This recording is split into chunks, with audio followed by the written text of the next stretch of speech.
시청자 여러분 안녕하십니까? VOA 뉴스투데이 시작합니다. 태평양에 전진 배치된 B-1B 전략폭격기가 열흘 넘게 괌에 머물고 있는 것으로 확인됐습니다. 북한의 7차 핵실험 가능성이 지속적으로 제기되는 상황에서 이례적으로 긴 대기 상태를 유지하고 있습니다.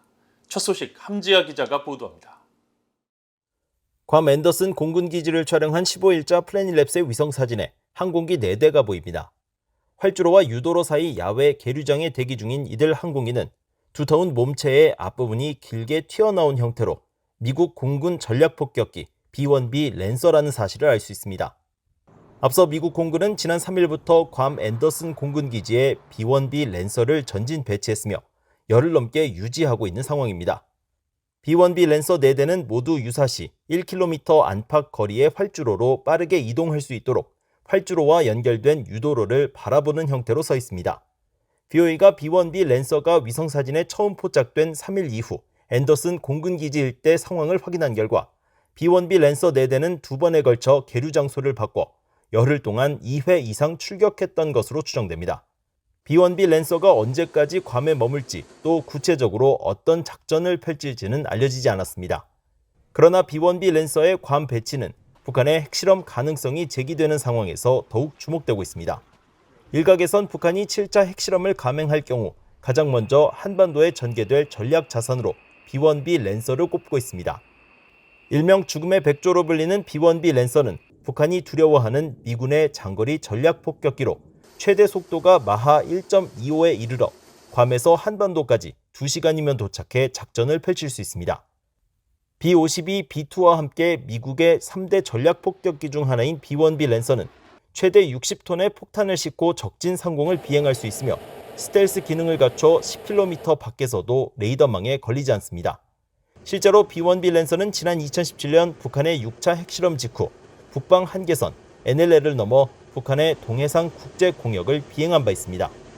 미국 태평양 공군사령부 공보실은 지난 7일 VOA에 B-1B 폭격기들이 인도태평양 지역의 규칙에 기초한 국제 질서를 강화하고 동맹 파트너, 합동군 그리고 태평양 공군 폭격기 임무를 지원하기 위해 최근 괌에 배치됐다고 밝혔습니다. 이어 전략폭격기 배치는 인도태평양 지역의 잠재적 위기 또는 도전에 대응하는 데 필요한 준비태세와 훈련을 강화하는 데 도움이 되기 때문이라고 설명했습니다. VOA 뉴스 함지아입니다.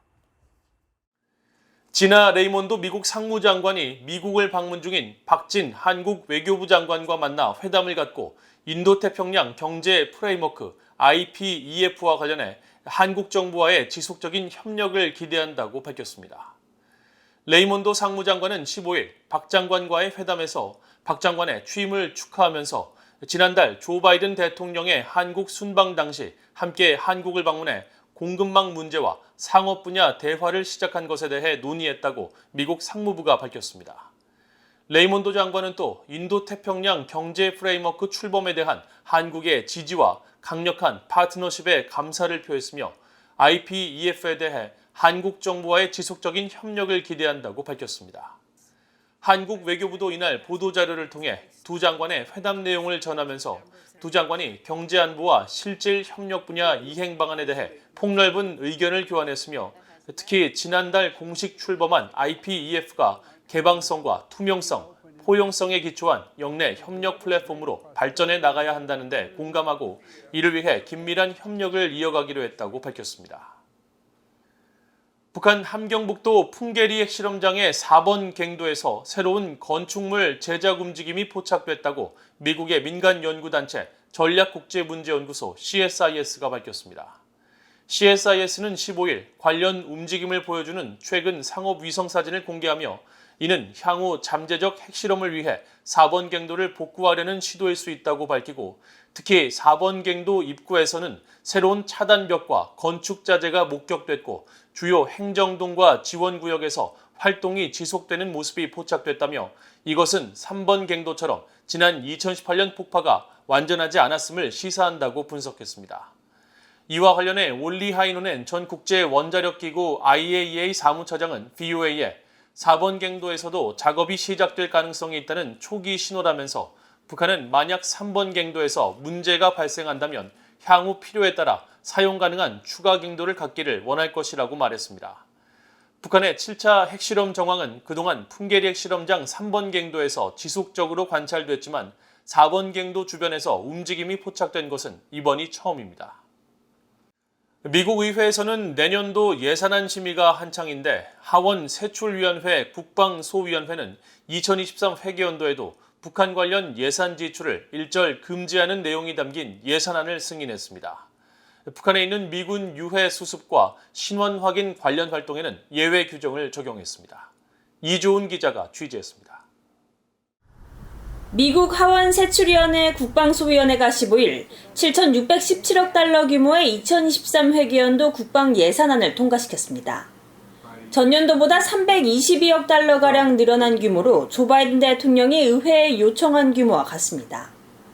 국방소위원회는 새 회계연도에도 북한 내 미군 유해 수습과 신원 확인 관련 활동을 제외하곤 북한 정부에 대한 지원이나 각종 비용 지급의 예산을 사용하지 못하도록 했습니다. 이 법에서 책정하거나 다른 방법으로 사용할 수 있도록 한 자금은 예산이 승인된 한 가지 항목을 제외하곤 북한에 대한 지원에 지출할 수 없다고 명시했는데 이런 제한 규정은 북한 내 미군 병력 유해 수습과 신원 확인을 위한 국방부 전쟁포로 실종자 확인국 활동에는 적용되지 않는 겁니다. 의회는 북한에서 송환된 한국전 참전 미군 유해에 대한 신원 확인 작업은 물론 북한에 남아있는 미군 유해에 대한 미북 공동 발굴 작업이 재개될 때를 대비해 매년 관련 예산을 승인해왔습니다. 이날 승인된 국방 예산안은 또 북한과 이란에 대한 무력 사용의 예산 지출을 제한하는 내용도 포함됐습니다. 이 법에 담긴 어떤 것도 북한이나 이란에 대한 무력 사용을 허가하는 것으로 해석할 수 없다고 명시한 겁니다. 이 조항은 회가 예산권을 활용해 행정부가 북한과 이란에 대해 무력을 사용하는 것을 제한할 수 있다는 점을 분명히 한 것으로 2022 회계연도부터 국방 예산안에 담기기 시작했습니다. 민주당의 베티 맥콜럼 국방소위원장은 이날 성명에서 2023 회계연도 국방 예산안은 미국을 계속 강력하게 하고 미국인들을 안전하게 할 국가안보에 대한 책임 있는 투자라고 강조했습니다. 현재 상원과 하원 각 위원회는 새 회계연도 예산안과 국방수권법안 심의에 한창입니다. 상원 군사위는 15일 전체 회의를 열고 국방수권법안에 대한 최종 심사를 시작했고 하원 군사위원회는 오는 22일 국방수권법안을 표결에 붙일 예정입니다. 특히 올해는 북한의 지속적인 탄도미사일 발사와 핵실험 징후 등으로 미국 의회가 새 예산안과 국방수권법안에 어떤 내용을 담길지 주목됩니다. VA 뉴스 이조은입니다. 북한은 국내 총생산 GDP 대비 군사비를 가장 많이 지출하는 국가라고 호주 민간연구기관인 경제평화연구소가 밝혔습니다. 호주의 경제평화연구소가 15일 발표한 2022년 세계 평화지수 보고서에 따르면 북한은 국내 총생산 GDP 가운데 24%를 군사비에 사용해 각각 10.9%와 10.5%로 북한의 뒤를 이은 오만과 리비아와 비교해도 2배 이상 높은 것으로 나타났습니다. 또 북한은 사회 안전과 안보, 국내외 갈등 상황, 군사화 정도 등을 평가해 국가별 순위를 매기는 평화지수 항목에서 163개 나라 가운데 152위를 기록해 최하위권에 머물렀습니다. 북한에 의한 한국군 포로와 납치 피해자 문제와 관련해 연관된 제3국이 사안의 진실을 규명할 수 있도록 정보를 제공해야 한다고 유엔 인권이사회 파비앙 살비올리 진실, 정의, 배상, 재발 방지 특별보고관이 밝혔습니다. 살비올리 특별보고관은 일주일간의 방한 일정을 마무리하며 15일 공개한 예비 의견서를 통해 이같이 밝히고 한국전쟁과 납치 피해자, 한국군 포로 문제는 한국 이외에 제3국이 연루된 심각한 인권 침해이자 인도주의 규범을 위반한 사례라고 지적했습니다. 그러면서 이런 인권 침해 사례에 연루된 국가의 정부 당국은 진상규명과 책임 소재 확인, 인권 침해 피해자들의 배상에 협조해야 하며 특히 국가 기록물에 대한 접근을 완전하게 허용하고 인권 침해 피해자들의 고통을 기록하는 임무에도 참여해야 한다고 밝혔습니다. 미국 재무부 해외자산 통제실이 미국 워싱턴 DC 연방법원에 오토 원비어의 부모에게 북한 자산 공개를 허가해달라며 보호명령 요청서를 제출해 이를 승인받았습니다.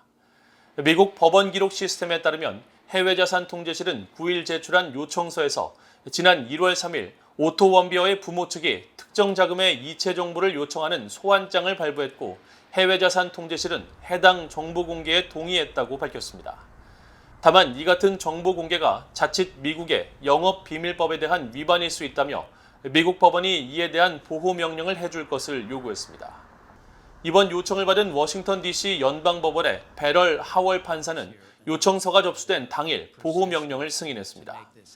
앞서 원비어의 부모인 신디와 프레드 원비어 씨는 북한 당국의 고문으로 아들 원비어 씨가 사망했다며 2018년 4월 워싱턴 DC 연방법원에 소송을 제기해 같은 해 12월 약 5억 달러의 승소 판결을 받았습니다. 이후 5억 달러를 회수하기 위해 전 세계에 흩어진 북한 자산에 대한 추적을 계속하고 있으며 이에 따라 이번에도 북한과 관련해 최근 해외 자산 통제실이 이체한 자금에 대한 정보를 확인해 소유권 주장 여부를 판단하려는 것으로 추정됩니다. 이상으로 VOA 뉴스투데이를 모두 마칩니다. 시청해주신 여러분 고맙습니다.